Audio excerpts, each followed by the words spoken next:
on a macro level, the relationship between the consumer and society and the brand is profoundly changing.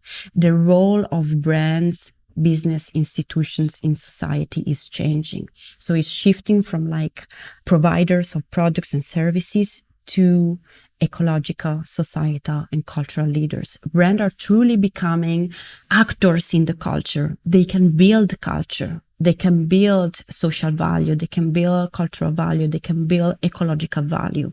So this really challenges the traditional way in which a business is built, including the business model. This is Martina Rocca, talking about ways we at WGSN believe companies can and should implement to future-proof themselves. And she's my guest for this episode of Lives of Tomorrow. Martina is our cultural strategist and foresight lead, and today's podcast is all about foresights. Now, we know the right knowledge about the future can help companies prepare for unexpected risks and identify growth opportunities that will ensure they stay ahead of their competitors. I'm Carla Buzasi, CEO of WGSN, the world's leading trend forecasting company, and you're listening to Lives of Tomorrow, the WGSN podcast about how we will all live our lives in the future. So Martina, before we go deeper into the ways that companies can best future-proof themselves, can you introduce yourself to our listeners? Hi Carla, hi everyone.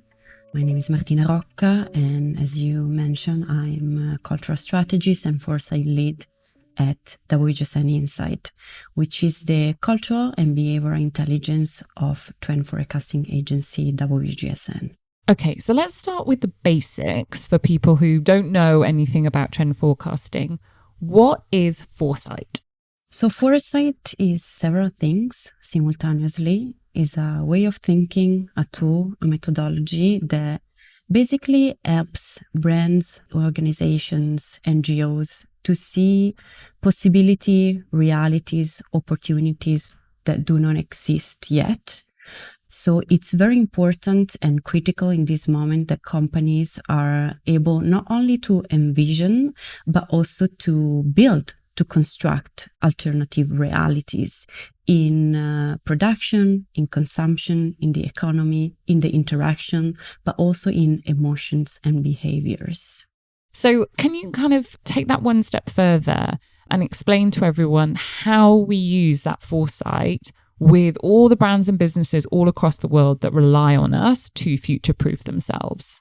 Very technically, foresight allows companies to explore multiple future scenarios around their sector, but also beyond their sector, across society, politics, economy, culture, and it enables them to identify potential threats and risks that this future can bring, and so to develop strategies today to kind of prepare and react to these potential future scenarios. It gives, just to give a bit of a material metaphor, a sense of elasticity to the brand, a sense of anti-fragility. So by kind of exploring all these multiple scenarios, the brand kind of prepare in different ways with different strategies to multiple possibilities in the future. Something that for me is very important about foresight is also that it has an innate creative power, because not only it enables companies, as I just mentioned, to envision the future, but also to build and construct this future, to identify and understand what role they can play in this future and kind of create this trajectory, this like actionable timeline to achieve this future. For example, we released recently a report in our Foresight division at WGSN Insight talking about inner sustainability, which is a quite long-term vision. And we explain how to truly shift the mindset in business towards sustainability, regeneration, and circularity. Business leaders, CEOs, managers, but all business actors need to start from themselves. They need to really and truly connect with their ecological identity. They really need to harness and cultivate the relationship with nature through inner work. And this is meditation, contemplation, natural contemplation, rituality, to create this shift first inside themselves. And to be able to, whenever this shift has happened in their mindset, this is going to kind of reflect their actions and their behavior and their choices in business and truly bring this transformative power in the action they do in their brands, corporation, organizations across every level. There are going to be a lot of people listening to this who run companies or run parts of companies or teams and things like that. Can you ground that in a sort of simplistic impact that you believe or we are telling people on our platforms why they should do it and what will happen as a consequence? Legislations are changing, consumer expectations are changing, and if business want to continue to do business, they need to make sustainability a priority, not even a priority, but a core aspect of what they do. And with sustainability, we mean like circularity and regeneration and ecological and social responsibility. So there is a pushback from business to achieve this because, of course, the corporate mindset is very much focused on profit and profitability and growth. So it can be difficult to kind of understand the value of sustainability and connect it with business. So what we explain in this, with this vision, with this strategy is that start from yourself to truly push forward the change until you truly understand the value of nature, not only from an economic perspective, but from human, social, and cultural perspective. The change cannot truly happen. It wouldn't be an authentic change. It would come out as something quite forced. So one of the advice among many we give is to start cultivating this aspect of yourself to truly connect with nature with tools that are valuable for you. This could be meditation, but a tool could be also education. If meditation doesn't work for like a leader or for a person, they can maybe develop, like do a course or connect with ecologists, connect with biologists to truly understand and to truly cultivate this connection with nature and kind of embody this energy that will propel the transformational change that is needed in business, because this change needs to be authentic. And if a CEO or a manager or a business leader doesn't embody this authenticity, the outcome is not going to be authentic. There's always kind of tick lists when you're running a company, and sustainability is on that list. And there will be some who are evangelical about it. There'll be some who truly, truly believe it. And probably it's much easier to push a company forward in that way if you do, in your inner being, think it's the right thing to do. But there are also huge pressures that come on people because of shareholders or ownership, whatever that might be, or even from their employees who want to be paid more. And so how you balance all those different pressures with doing the right thing, it's a lot easier said than done. And I think the way you're framing it here is an interesting one, because the things that we really, really do believe in, we will find a way of making it happen. I often stress the fact that sustainability is a very complex challenge. So there is not a one solution that fits all. The solution is like a combination of different strategies, tactics, action, change, and shifts that combined together can kind of address this challenge. So the suggestion that we give here to kind of cultivate and harness your personal relationship with nature to push this energy for a transformative change is one of many. The concept of foresight for some companies will probably be quite a big mentality shift. And again, coming back to that idea that every company is looking for growth, it doesn't matter how big or small they are.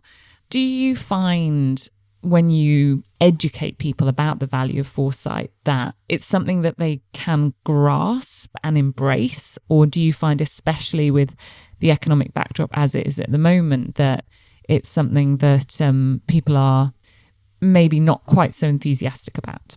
It's both, I think, because it's not a new methodology, but it is entering business more consistently just in recent years, probably because of the business landscape. We are living in an environment, in a context that is very much volatile, uncertain, complex, and ambiguous. So foresight is coming in as a resource, as a mindset, as a methodology, as a tool to help companies kind of navigate intelligently and successfully this uncertainty. It's Foresight is a bit of a bucket for many things. So sometimes it's difficult for clients to truly understand its value. And that's why it's important for us to contextualize foresight depending on the needs of the client. Here it's important to say that fully preparing for the future is impossible. I mean, it's utopic because, of course, the future can be unexpected. It can always come with something new, but we can create through foresight and all the tools that exist in the toolbox of foresight. We can create this elasticity, this anti-fragility that enables brands to create a system, a way of operating, a way of thinking, a way of interacting with their consumers that is prepared for anything. For any eventuality. I get that. Exactly. I'm going to go into some quick fire questions. Now, regular listeners of the podcast might remember that you were in a much earlier episode.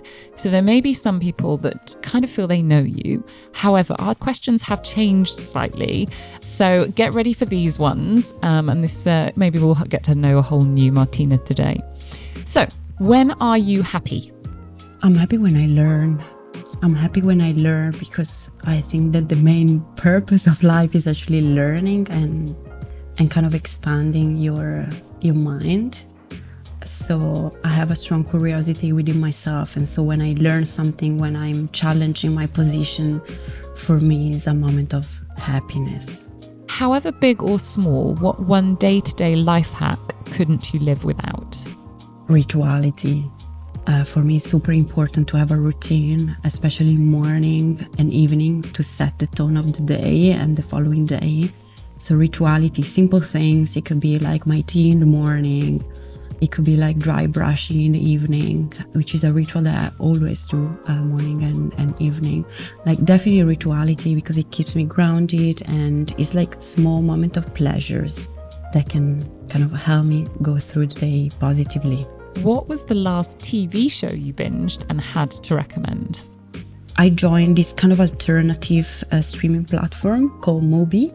And it's similar to Netflix, but what they do, they kind of stream alternative movies or even like old movies from like 50s, 60s.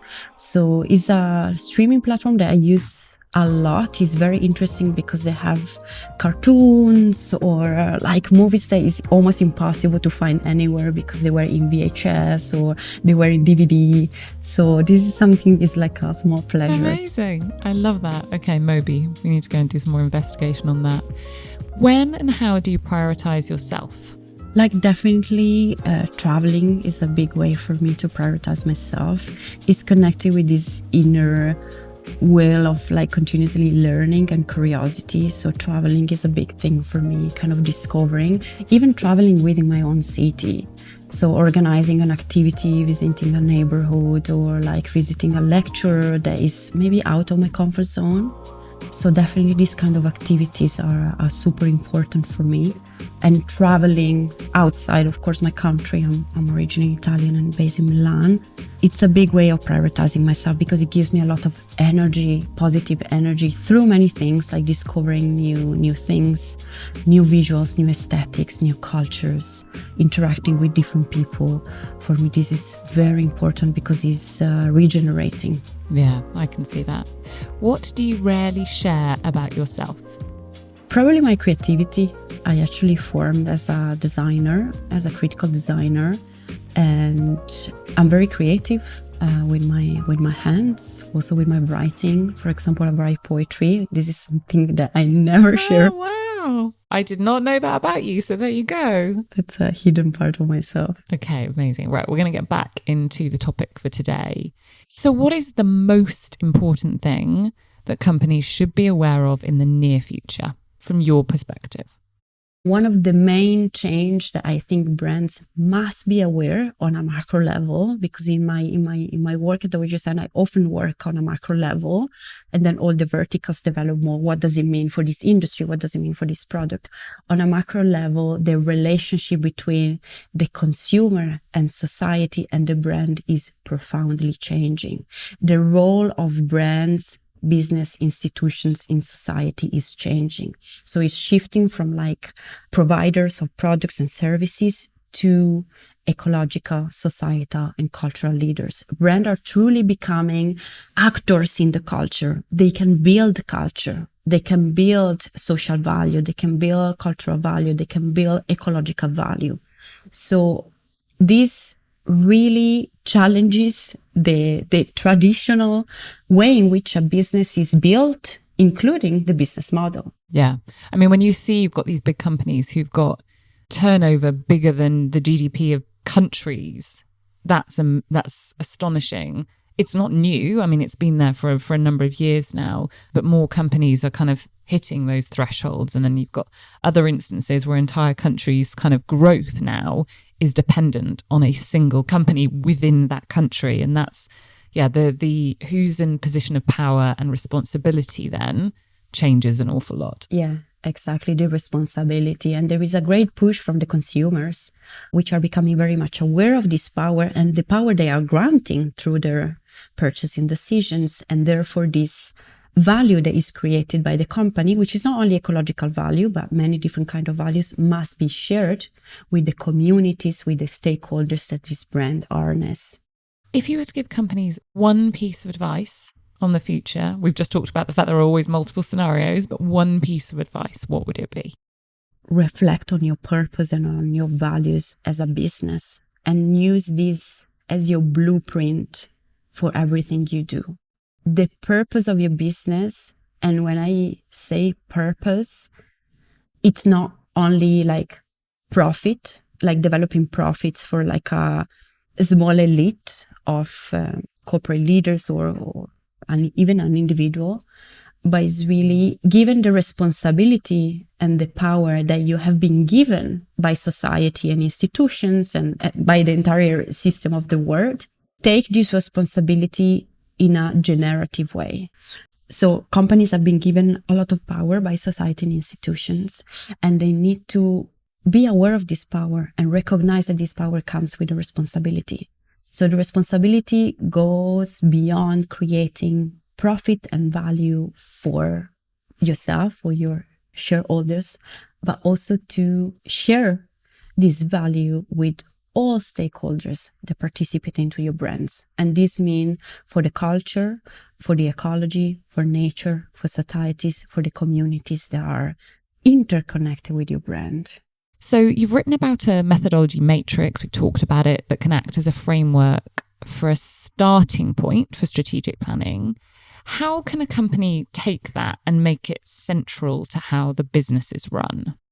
First, it's important to understand that foresight is complex and is a process. So it's not like a quick fix that companies can just take and maybe do a workshop in foresight and everything's going to change. This is a process, and they need to start integrate this process and also mindset, way of thinking to the company, and this takes time.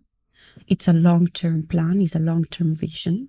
And I think the first kind of action to do is to recognize this and then really invest resources into foresight. And this means collaborate with experts from this industry, investigate and allocate resources in educating stakeholders, employees, leaders, managers into this long-term way of thinking. And this requires for sure to allocate financial resources, time into the process. So the first advice I give is this.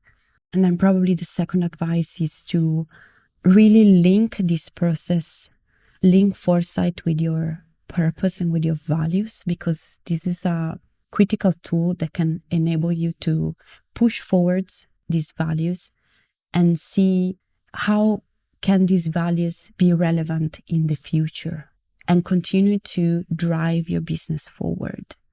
So really having clear your purpose and your values as a business is fundamental. Okay. Are you more anxious or hopeful about the future? Well, it's difficult not to be anxious in this context, but because of our work also, because I feel we have all the tools and also the energy to create a positive future. It's nice and it's also painful to be in a global time of massive transition. It's so unsettling and it's so painful, but this change comes with a lot of positive possibilities, with a lot of hope as well. So I often use this way of thinking to help me to go through maybe difficult times, because it's not easy, the period we are living, but we are establishing the foundation of a new model of living, thinking, making business, and this comes with a massive opportunity to create something that is valuable for everybody. It's a perfect answer. Thank you. A huge thank you to Martina Rocca, Cultural Strategist and Foresight Lead at WGSN, for joining us on Lives of Tomorrow. Next week, WGSN's Create Tomorrow podcast is back with another episode where our experts will be talking all about the future of consumer tech. I'm Carla Buzasi, CEO of WGSN. I'll see you next time.